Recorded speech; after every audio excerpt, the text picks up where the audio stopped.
નમસ્કાર, હું Chirag. Mid day ન્યૂઝમાં આપનું સ્વાગત છે. દિલ્હીમાં ગતિવિધિઓ તેજ થઈ ગઈ છે, અલગ અલગ બેઠકો મળી છે, ત્યારે વાત કરીશું ત્રીજી વાર મોદી સરકારની.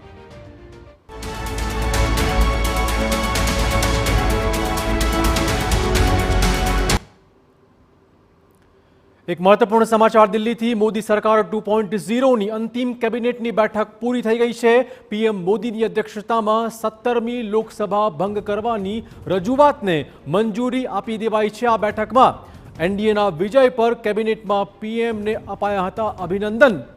ટૂંક સમય પહેલા જ મોદી સરકારના પ્રધાનમંડળની કેબિનેટ મંત્રીઓની બેઠક પૂર્ણ થઈ ગઈ છે અને લોકસભા ભંગ કરવાની રજૂઆતને મંજૂરી આપવામાં આવી હોવાના સમાચાર. અને હવે નવી સરકાર રચનાની દિશામાં કવાયત તેજ કરવામાં આવશે. બીજી બાજુ એનડીએ ગઠબંધન મુદ્દે ખૂબ જ મહત્વપૂર્ણ સમાચાર મળી રહ્યા છે. એનડીએ 3.0માં પ્રધાન પદો મુદ્દે હવે ચર્ચાઓ તેજ થઈ ગઈ છે.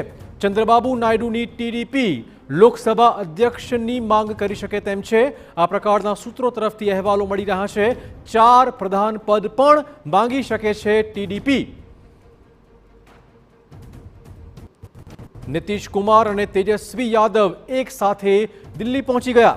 એક જ ફ્લાઇટમાં નીતિશ અને તેજસ્વી યાદવ દિલ્હી પહોંચી ચૂક્યા છે. દિલ્હી પહોંચી નીતિશ કુમાર બેઠક માટે રવાના થયા છે. બીજી બાજુ તેજસ્વી યાદવે કહ્યું હતું કે આગળ જોતા રહો, નવું શું થાય છે.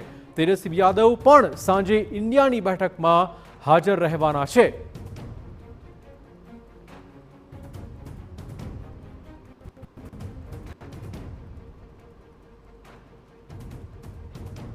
તો બીજી બાજુ ગુજરાત બીજેપીના તમામ સાંસદોને દિલ્હીનું તેડું આવ્યું હોવાના સમાચાર.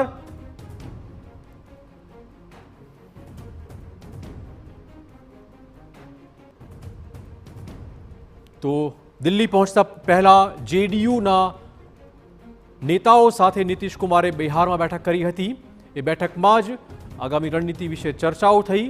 જેડીયુ કેવી રીતે એનડીએમાં ભળશે, શું માંગી શકે છે, આ પ્રકારની તમામ વાતો એ જેડીયુની બેઠકમાં થઈ હોવાના સમાચાર છે.